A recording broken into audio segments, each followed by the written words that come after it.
Bonsoir à tous, ravi de vous retrouver pour ce 19h45. On commence tout de suite par les titres. La dépendance au jeu est souvent source de plusieurs pathologies psychiatriques. Une addiction à tout jeu ludique ou vidéo favorise aussi la perte des notions de plaisir, de convivialité et devient une maladie. Précision à suivre. 9 mai, le Saint-Siège invite à redécouvrir la dimension de l'écoute à l'occasion de la journée des communications sociales. Écouter avec l'oreille du cœur, c'est le thème de cette édition célébrée ce dimanche. Et puis, on parlera du coaching en développement personnel et de ses impacts sur la vie des entrepreneurs. Un jeune coach nous édifie un peu plus dans ce journal.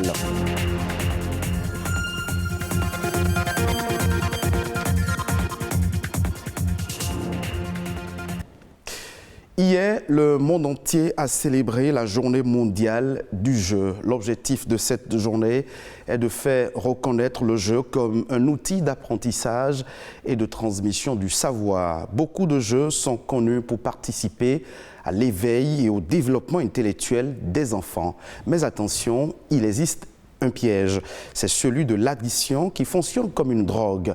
Le jeu entre éveil et addiction, c'est un commentaire de Ghislain Poguet. Amina, Amina, Amina Tole, Elesiba. Le jeu pour divertir et éduquer. Le jeu en solitaire ou en société. Le jeu physique, intellectuel ou virtuel. Des spécialistes recommandent certains pour l'éveil chez l'enfant.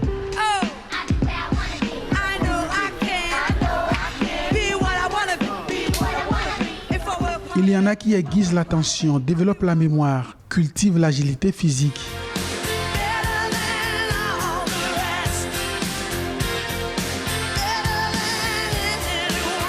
Les jeux sont bons pour l'enfant, affirme-t-il.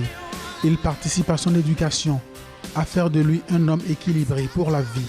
Ils développent en lui l'esprit d'analyse, des aptitudes à calculer mentalement. Le Awale, concentré d'arithmétique et de probabilité, est un exemple éloquent.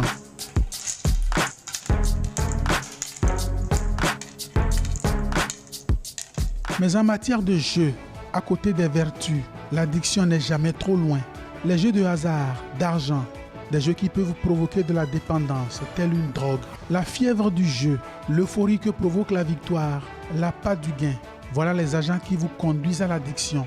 Le cerveau mémorise plus facilement les gains que les pertes. Vous êtes rapidement convaincu que la chance va tourner à nouveau. Si vous êtes à cette étape, alors le piège est déjà ouvert. Il ne vous reste qu'à y sauter, les pieds joints. Comme la drogue, l'addiction au jeu peut vous faire perdre contact avec la réalité, vous désorganiser, vous sortir de votre groupe social. Très bon les jeux, mais attention, à côté du bien, l'ange du mal guette toujours, l'addiction. Je l'annonçais à l'entame de cette édition, écouter avec l'oreille du cœur, c'est le thème retenu pour la célébration de la Journée mondiale des communications sociales. Précisément ce 29 mai, cette journée vise à mieux faire connaître les moyens de communication que l'Église catholique utilise pour répondre aux nombreux défis. Journée des communications sociales. Plus de précisions dans ce reportage signé Arnaud Adadja. Ne pas retourner de l'amour à son vis-à-vis au cours d'un échange, c'est l'une des difficultés de certaines formes de communication sociale. Malgré les efforts pour corriger ce constat, il continue d'être observé dans nos sociétés un manque d'interaction entre celui qui provoque une discussion et celui qui l'écoute. Il n'y a pas en communication ce qu'on appelle le top-down, c'est-à-dire une communication simplement descendante. Il faut absolument que l'échange soit équitable et la prise en charge du récepteur permet de faciliter la communication. Il faut du cœur en toute communication. N'est-ce pas que le cœur devient alors un élément central de partage d'amour dans la communication sociale? Oui, le cœur a une oreille par laquelle il naît l'interaction nécessaire pour une bonne communication. L'autre ne pouvant être nécessairement moi, il faut une fédération des énergies pour réussir à faire passer un message. L'oreille du cœur, voilà le thème aujourd'hui de la communication sociale. Donc au-delà de l'intelligence, au-delà de la capacité des stratégies de communication, il faut le cœur. Il faut l'établissement d'une relation et toute communication doit viser à ce qu'on arrive à établir la relation entre l'homme et la femme, entre frères et sœurs, en couple comme entre les collègues. Voilà donc des raisons qui pourraient justifier le choix du thème « L'oreille du cœur » par le pape François pour la commémoration cette année de la Journée mondiale de la communication sociale.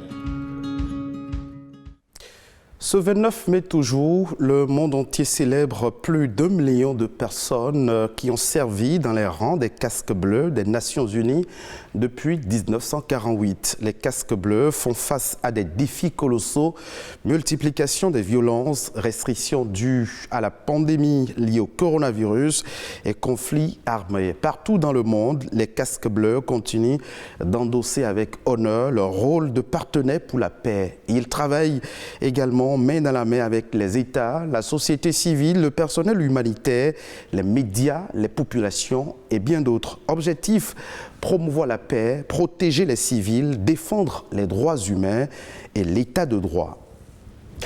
Je le disais à l'entame de cette édition, le coaching en développement personnel peut avoir des impacts sur la vie des entrepreneurs. Être entrepreneur et gérer plusieurs sociétés à la fois relève du savoir-faire et des compétences. Parfois, on fait recours au coaching en développement personnel qui a des impacts sur la vie de l'entrepreneur. Freddy Vlavonou, il est entrepreneur et coach professionnel. Il nous édifie un peu plus sur le sujet. Lorsque vous créez votre entreprise, pour atteindre un certain chiffre, vous êtes obligé d'embaucher. Nous sommes dans une société qui n'est pas vraiment impliquée dans le contrôle. Nous agissons beaucoup plus avec les sentiments, la confiance. Déjà dans la gestion des ressources humaines, comme le dit le développement personnel, même le plus bel outil au monde nécessite un ouvrier qui sait s'en servir. Le plus bel outil au monde aujourd'hui, c'est le cerveau. Bon, depuis tous les temps, c'est le cerveau. Et il mérite un ouvrier qui sait s'en servir. Mieux savoir l'utiliser donne forcément de meilleurs résultats. Le succès n'est pas le fruit du hasard. Il est le résultat d'un travail stratégique, conscient ou inconscient. Dans le processus de l'apprentissage du développement personnel, j'ai compris des actes que je posais de façon inconsciente, mais qui me propulsaient. Le sachant, je le multiplie, ce qui me permet de progresser davantage. Nous avons cette facilité dans l'entrepreneuriat d'avoir un aîné. Il s'agit tout simplement de le voir comme aîné et non comme concurrent. De copier en modélisant suivant nos valeurs ce qu'il fait, en ajoutant une plus-value. Et c'est la meilleure façon de se faire coacher lorsque vous n'avez pas les moyens de payer un coach. À l'instant, Freddy Vlavonou, chef d'entreprise et coach en développement personnel. En bref et en images, l'Afrique contribue pour moins de 4% aux émissions mondiales de gaz à effet de serre. Ensuite, le président en exercice de l'Union africaine estime qu'il n'est pas raisonnable de demander au continent de renoncer rapidement à l'exploitation de son gaz naturel. Durant la COP26 à Glasgow, plusieurs pays développés avaient décidé de ne plus financer des projets gaziers en Afrique pour contribuer à atteindre les objectifs de l'accord de Paris sur le changement climatique relatif à la réduction des émissions de gaz à effet de serre. Mais le président sénégalais, qui est aussi le président en exercice de l'Union africaine, a plaidé pour une transition énergétique s'étalant sur 20 ou 30 ans sur le continent africain. Direction à présent le Burundi. Pour la première fois, la fièvre de la vallée du Rift a été détectée dans ce pays. Depuis fin avril, plus de 500 vaches ont été tuées par cette maladie qui est signalée sur presque l'ensemble du territoire burundais. Sur les 18 provinces du pays, 10 sont déjà affectées. C'est la panique générale dans le rang des Burundais qui vivent de l'élevage. Plus de précisions dans ce reportage signé par nos confrères de France 24. Sur le site d'élevage de Nkenga, au sud de Bujumbura, les éleveurs sont dans la tourmente. Nous avons peur. Cette maladie n'a pas de médicaments. Impossible de ne pas paniquer. Face à la propagation de la fièvre de la vallée du Rift et pour éviter que leurs troupeaux ne soient décimés, les éleveurs demandent que leurs bovins soient vaccinés. Pour éviter le pire, nous demandons dans l'urgence qu'on ferme tous les marchés des bovins, comme c'est déjà fait dans certaines régions. Et puis, il faut procéder à la vaccination de nos troupeaux. De son côté, le gouvernement est à l'œuvre pour faire face à la propagation de la maladie. En attendant de rendre disponible un dispositif de prévention et de soins, le ministère de l'Environnement, de l'Agriculture et de l'Élevage a déjà pris certaines mesures, dont l'interdiction de l'abattage ou le transport de tout ruminant.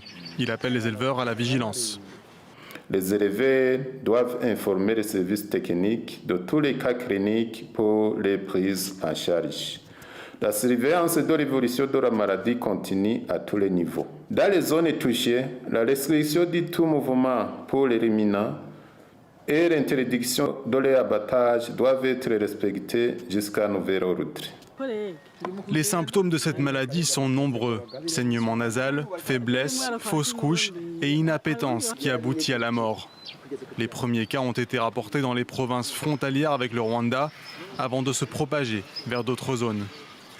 Ce sera tout pour cette session d'information. Vous pouvez revoir cette édition sur le www.ortb.bj. Merci de nous avoir suivis.